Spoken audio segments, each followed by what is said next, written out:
Bienvenue sur votre chaîne. Ici, la vérité ne se dit pas seulement, elle se ressent. Aujourd'hui, vous verrez ce que vos yeux n'ont jamais vu. Vous entendrez ce que votre âme réclame silencieusement. Car ce que nous allons vous révéler ne concerne pas seulement les personnes.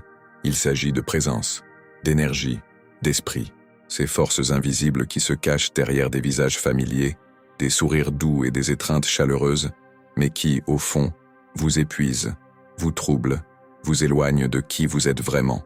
Vous l'avez déjà ressenti, cette sensation étrange lorsqu'un inconnu entre dans une pièce, ce poids qui s'abat sur vos épaules sans explication, cette anxiété qui surgit de nulle part, ce bouleversement émotionnel qui vous épuise, même sans la moindre dispute. Ce n'est ni dramatique ni exagéré, c'est spirituel. Dans cette vidéo, nous allons tout dévoiler. Chaque signe, chaque comportement, chaque avertissement que votre esprit a déjà perçu, mais que votre esprit n'a pas encore osé accepter. Et plus vous observerez, plus vous comprendrez pourquoi certaines personnes semblent vous aimer. Mais en réalité, elles sont là pour vous consumer. Il ne s'agit pas de film ou de fantaisie, il s'agit d'un combat spirituel. Et ce combat se livre dans les relations les plus intimes, avec les amis, la famille et même les proches. Et le pire, c'est que beaucoup de ces ennemis ne se rendent même pas compte qu'ils sont les instruments de quelque chose de plus sombre. Alors soyez attentifs. Vous comprendrez désormais ce que signifie être entouré de visages familiers, mais d'énergie dangereuse. Vous apprendrez à protéger votre paix, votre âme et votre individualité de ceux qui ont juré de vous aimer, mais qui, en réalité, voulaient simplement que vous soyez un bon à rien. Restez jusqu'au bout. Dans cette vidéo, vous apprendrez non seulement à reconnaître les signes, mais aussi à vous en libérer. La vérité peut blesser, mais c'est la seule chose qui guérit. 1. Le poids invisible qui vous épuise. Certaines personnes n'ont pas besoin d'élever la voix ou de créer des problèmes pour vous énerver. Leur simple présence suffit à vous vider de votre énergie comme un ver qui fuit. Vous entrez dans une pièce en vous sentant bien et optimiste, mais vous en ressortez vidé, découragé et déprimé. Et malgré tous vos efforts pour rationaliser la situation, quelque chose en vous vous dit que quelque chose ne va pas. Ces personnes ne vous blessent pas avec des mots durs, mais par une présence subtile et toxique. Elles semblent constamment désirer quelque chose, votre attention, votre temps, votre réconfort, mais ont rarement quelque chose à offrir en retour. Vous devenez involontairement le réceptacle de leurs émotions, et chaque fois que cela se produit, un morceau de votre paix intérieure disparaît. Cet épuisement va au-delà de l'émotionnel, il est spirituel. Votre corps ne s'en rend peut-être pas compte, mais votre âme le ressent. C'est comme s'il se nourrissait de votre lumière, de votre enthousiasme, de votre équilibre. Et le plus effrayant, souvent, il ne s'en rend même pas compte. Pourtant, les dégâts sont réels, vous essayez de vous justifier. C'est peut-être juste une mauvaise passe, j'exagère peut-être, mais en vérité, votre âme crie au secours. Vous n'êtes pas particulièrement sensible, vous êtes prévenu. Votre énergie est une ressource sacrée, et tout le monde ne mérite pas d'y avoir accès. Soyez attentif à ce que vous ressentez après chaque interaction. Si la présence de quelqu'un vous laisse un sentiment de vide plutôt que de plénitude, il ne s'agit pas seulement d'une amitié difficile, mais d'un sabotage spirituel. 2. Graines de méfiance. Certains n'attaquent pas directement. Ils préfèrent semer le doute avec une précision chirurgicale. Ils déforment les détails, assaisonnent les insinuations et ajoutent un « mais » à chaque compliment. Ce faisant, ils commencent à fragiliser vos relations les plus précieuses, celles qui comptent vraiment pour vous. Ils font semblant d'être inquiets, mais en réalité, ils complotent. Des phrases comme « je te préviens simplement »,« fais attention à un tel », mine ta confiance envers les autres. Et peu à peu, tu t'éloignes de ceux qui te protègent le plus. Isolé, tu deviens vulnérable, et devinez qui devient ta bouée de sauvetage ? Eux-mêmes. Cette tactique ne mène pas à une confrontation directe. Elle crée une confusion silencieuse. Vous commencez à douter de tout et de tous. Vous ne savez plus à qui faire confiance. Et dans ce vide émotionnel, ils renforcent leur position, leur influence et leur contrôle sur votre perception. Voilà comment fonctionnent les manipulateurs d'esprit. Ils ne crient pas, ils chuchotent. Ils se font passer pour des alliés, mais en réalité, ce sont eux les véritables méchants de cette histoire. Ils veulent vous séparer de tout ce qui vous renforce, vos amis, votre famille, votre foi. Si quelqu'un sème constamment la discorde sans jamais apporter la paix, il est temps de vous réveiller. L'isolement n'est pas une protection, c'est une prison. Et celui qui vous y a enfermé vous a probablement déjà empoisonné spirituellement. 3. Quand votre pouvoir devient une menace, ils étaient là quand tu tombais, ils te soutenaient quand tu pleurais, ils semblaient t'aimer, jusqu'à ce que tu commences à te relever. Depuis, tout a changé. Les sourires ont laissé place au silence. Le soutien s'est transformé en plaisanterie, et tu as commencé à te demander « Que s'est-il passé ?» En vérité, ils ne t'aimaient pas, ils aimaient ta souffrance. Ils aimaient la version faible de toi, celle qui demandait de l'aide, qui avait besoin d'eux, qui les faisait se sentir utiles. Quand tu commences à briller, ils semblent ternes. Quand tu grandis, ils semblent petits. Vous pensez peut-être vous faire des illusions, mais ce n'est pas le cas. Leur regard change, leur ton change, leur attitude change, et tout ce qui ressemblait autrefois à du soutien ressemble désormais à de la moquerie ou de la froideur. Ce n'est pas de l'amitié, c'est de la compétition déguisée en bienveillance. Ces gens ne veulent pas vous voir libre, ils veulent vous voir dépendant. Votre pouvoir menace leur insécurité, et la seule façon pour eux de se sentir supérieurs est de vous coincer. Ils ne sont pas à côté de vous, ils sont au-dessus de vous, vous poussant vers le bas, vous empêchant de vous élever. La plus belle preuve d'amour n'est pas celle qui reste à vos côtés quand vous souffrez. C'est celle qui vous applaudit sans cesse quand vous gagnez, celle qui n'a pas peur de votre génie mais qui s'en inspire.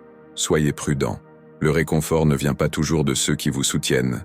Parfois, c'est juste du contrôle déguisé en affection. 4. Frontières ignorées, âme capturée. Tu dis non. Ils entendent. Peut-être. Tu demandes de l'espace. Ils se rapprochent. Tu dis que tu es prise. Ils insistent. Et ainsi, jour après jour, ils repoussent tes limites jusqu'à ce que tu remettes en question ton droit à les avoir. Ce n'est pas de l'amour. C'est une invasion. Ces personnes ne respectent pas les limites. Elles croient avoir le droit absolu de contrôler leur vie. Pire encore, elles utilisent la rhétorique de l'affection pour justifier leur intrusion. C'est parce que je tiens à eux, disent-elles. Mais derrière cette attention se cache le contrôle. Ils se sentent en droit d'accéder à vous à tout moment. Car au fond, ils ne vous ont jamais considéré comme libre, mais plutôt comme accessible. Et l'accessibilité sans respect est une forme d'exploitation. C'est la clé de l'abus spirituel. Ils mettent votre patience à l'épreuve, votre fatigue, votre culpabilité, espérant que vous finirez par céder, comme toujours. Mais en vérité, ceux qui s'opposent à vos limites ne vous ont jamais respecté. Ils n'aimaient que l'accès à votre monde. Les limites ne sont pas des barrières qui empêchent les bonnes personnes d'entrer. Ce sont des filtres qui empêchent les âmes cruelles de vous ravager. Ceux qui vous aiment vraiment comprendront. Ceux qui cherchent à vous manipuler réagiront avec colère. N'oubliez pas, vos portes sont sacrées. Tous les visiteurs ne méritent pas d'y entrer. 5. Ils veulent être vous, et ensuite vous effacer de leur mémoire. Au début, on ressent de l'admiration. Ils copient votre style, vos phrases, vos idées. On se sent même flatté. Mais avec le temps, on remarque quelque chose d'étrange. Ils ne sont plus inspirés. Ils deviennent vous. Ils s'approprient votre essence et commencent à l'utiliser comme la leur. Ils parlent comme vous. Ils s'habillent comme vous. Ils pensent comme vous. Et puis, derrière votre dos, ils commencent à monter les autres contre vous. Ils remettent en question votre authenticité, votre transformation, déforment votre image. Le plus cruel, ils utilisent une copie de vous pour paraître plus authentique que vous ne l'êtes. Et soudain, qui que vous soyez, vous êtes perçu comme un imposteur. C'est une usurpation d'identité, à visée spirituelle. Ces gens n'ont pas de lumière, alors ils essaient d'allumer la vôtre. Mais, incapables d'entretenir leur propre flamme, ils tentent d'éteindre la vôtre. C'est de l'envie déguisée en sympathie. Et la cible, c'est vous. La seule défense est de rester fidèle à sa vérité. Ne cédez pas. N'essayez pas de vous justifier. L'authenticité révèle toujours le mensonge. Ceux qui copient se fatiguent. Ceux qui vivent leur essence perdurent. Protégez-vous, car c'est ce qu'ils veulent détruire. 6. La corde invisible de la culpabilité. Ils n'utilisent pas l'affection pour vous garder près d'eux. Ils utilisent la culpabilité. Ils vous rappellent constamment ce qu'ils ont fait pour vous, comme si la gratitude était une dette éternelle. Et même si la connexion a fait son temps, vous vous sentez piégé, comme si partir était une trahison. Ces personnes ne veulent pas grandir avec vous. Elles veulent que vous restiez disponible, même si cela leur coûte leur paix. Chaque fois que vous essayez de partir, de renégocier vos limites ou de poursuivre votre chemin vers la guérison, elles vous accablent de culpabilité. « Après tout ce que j'ai fait pour toi », disent-elles, « Mais ce n'est pas de l'amour. C'est de la manipulation émotionnelle. Le jeu est cruel. En restant, on se dévalorise. En partant, on se sent mal. Mais rappelez-vous, le véritable amour n'emprisonne pas. Il libère. Ceux qui vous aiment vraiment veulent vous voir en paix, non soumis. La culpabilité n'est pas une preuve d'affection, mais un moyen de contrôle. Ils connaissent vos faiblesses émotionnelles et savent exactement où vous mettre en difficulté pour vous contrarier. Ne vous laissez pas tromper. Ces mots doux que vous entendez lorsque vous essayez de vous défendre ne sont pas de la réconciliation. Ce sont des entraves. La guérison commence lorsque vous réalisez que vous ne devez aucune loyauté à ceux qui vous rendent malade. Si quelqu'un utilise votre compassion comme une entrave, c'est qu'il n'a jamais voulu de votre liberté. Il a voulu de votre dépendance. 7. Angoisse déraisonnable. Soyez attentifs. Vous entrez dans une pièce, rien d'extraordinaire ne se produit, mais votre cœur bat la chamade. Votre respiration devient saccadée et vous ressentez de l'anxiété. Pas de dispute, pas de menace. Et pourtant, vous ne vous sentez pas en sécurité. Ce n'est pas de la paranoïa, c'est du discernement spirituel. L'âme n'avertit pas toujours par des mots. Parfois, elle hurle à travers le corps. Et la présence de certaines personnes est si chargée que votre énergie réagit avant même que votre esprit ait le temps de comprendre. Vous sentez que quelque chose ne va pas, même si vous ne pouvez pas l'expliquer. Ces personnes dégagent souvent une aura pesante. Elles prétendent être légères et souriantes, mais en elles bouillonne colère, envie et désir de manipuler. Et l'âme le ressent. Le malaise qu'elle provoque n'est pas physique, mais spirituel, une sorte d'anxiété intérieure. Le pire, c'est qu'on essaie de l'ignorer. On a l'impression de réagir de manière excessive, de se saboter soi-même, de se forcer à vivre avec quelqu'un que son âme rejette. Mais cela ne fait qu'affaiblir encore davantage notre connexion à notre essence. L'anxiété est la sirène de l'esprit lorsqu'on se retrouve en territoire hostile. Faites confiance à votre intuition, elle ne ment jamais. Quelqu'un qui crée des tensions par sa présence ne mérite pas d'être dans votre vie. Le monde n'a pas besoin d'explications, mais l'inconfort a toujours des racines. 8. La douleur est une fête, la guérison est le silence. Quand tu pleures, ils apparaissent. Quand tu gagnes, ils disparaissent. Ils se nourrissent de ta douleur, mais ta victoire les perturbe. Et même s'ils appellent cela de l'amitié, son vrai nom est de l'envie déguisée en sympathie. En tombant, ils s'approchent avec des gestes qui semblent les soutenir. Mais en se relevant, leur regard change. Ils deviennent froids, ironiques, distants. Ils tentent de faire paraître leur victoire arrogante, leur joie exagérée, leur lumière inconfortable. Ces gens n'étaient pas là pour vous. Ils étaient là pour vous, seuls. Quand vous étiez malade, ils se sentaient importants et indispensables. Mais votre rétablissement leur a enlevé ce rôle. Et au fond, ils ne voulaient pas vous voir en bonne santé. Ils voulaient vous voir déprimé. Quand on commence à gagner, on comprend mieux qui nous soutient vraiment. Ceux qui disparaissent, qui s'irritent, qui nous humilient, n'ont jamais été de notre côté. Ils étaient juste à l'aise avec notre souffrance. Si quelqu'un rit de vos larmes, mais reste silencieux devant votre lumière, c'est qu'il ne vous a jamais aimé. Il vous a toléré pendant que vous flattiez son ego. Ne vous sentez pas coupable d'avoir grandi. Soyez reconnaissant de savoir qui laissait derrière vous. 9. Quand la foi provoque un malaise, certaines personnes ne supportent pas le nom de Dieu, non pas par manque de foi, mais parce que ce nom apporte une lumière qui révèle leurs ténèbres intérieures.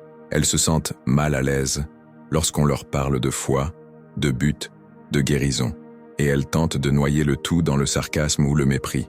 La présence divine trouble ceux qui luttent contre la vérité. Vous pouvez parler avec élégance et sincérité, mais votre foi agit comme un miroir, reflétant les ombres que ces personnes tentent de dissimuler. C'est pourquoi ils vous qualifient d'exagérés, de fanatiques ou de déconnectés de la réalité.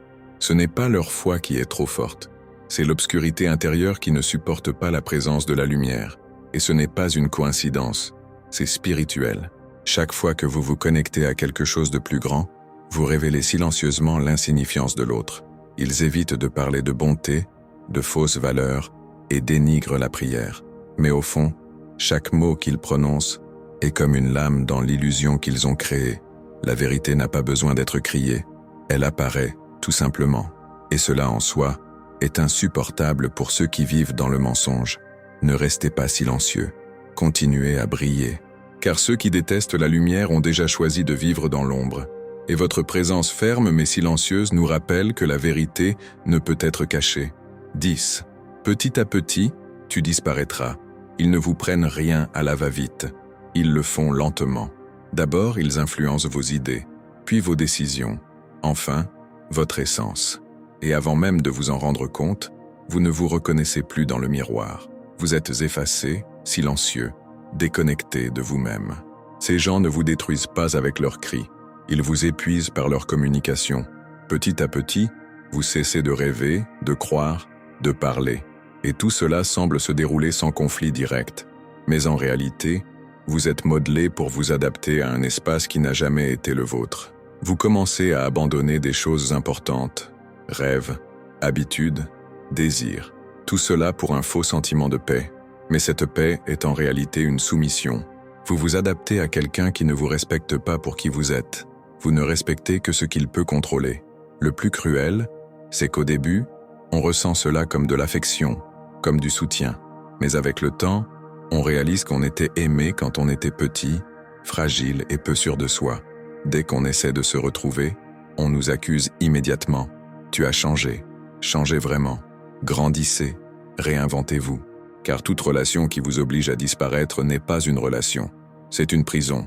Et personne ne devrait vivre enchaîné à son propre déni. Vous aimez le contenu? Alors, profitez-en et abonnez-vous à la chaîne. On y parle d'âme, de vérité et de libération. Et bien plus encore nous attend. 11.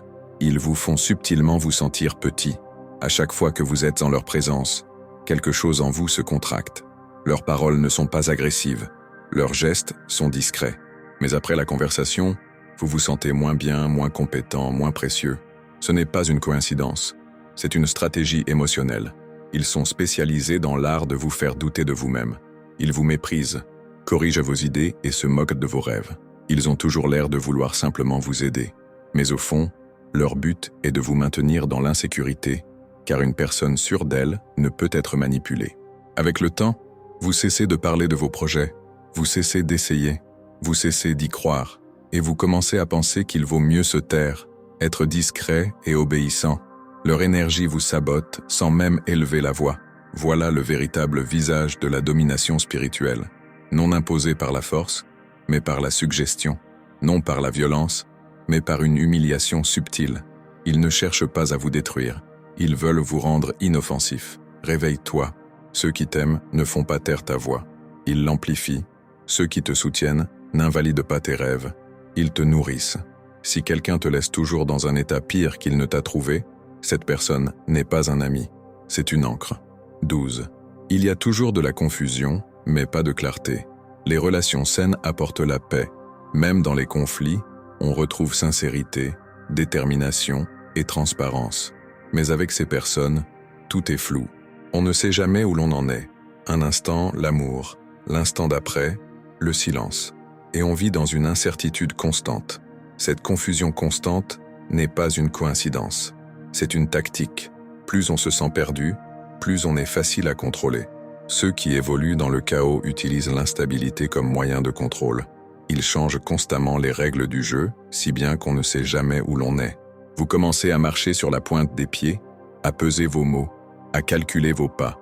Et sans vous en rendre compte, vous gaspillez votre énergie à essayer de déchiffrer quelqu'un qui devrait être compris. Ce n'est pas de la coexistence, c'est de l'épuisement spirituel. Ils vous manipulent par des gestes subtils, changent d'humeur sans prévenir et exigent des choses qu'ils n'ont jamais dites. Et lorsque vous essayez de leur répondre, ils vous disent que vous réagissez de manière excessive. Cela vous amène à vous interroger sur votre propre santé mentale.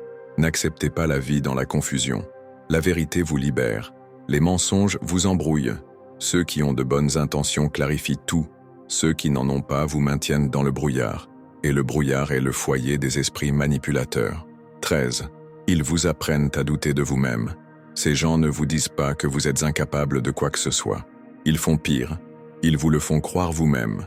Ils vous habituent progressivement à la faiblesse de vos idées, à l'erreur de vos décisions et à l'exagération de vos sentiments. C'est un lent empoisonnement. Vous commencez à demander des avis sur tout. Vous attendez l'approbation. Vous hésitez même quand vous savez que vous avez raison. Votre confiance, autrefois inébranlable, vacille. votre voix intérieure est étouffée par les nombreuses voix extérieures, ce n'est pas de l'inquiétude, c'est du contrôle, car un esprit confiant est un esprit libre.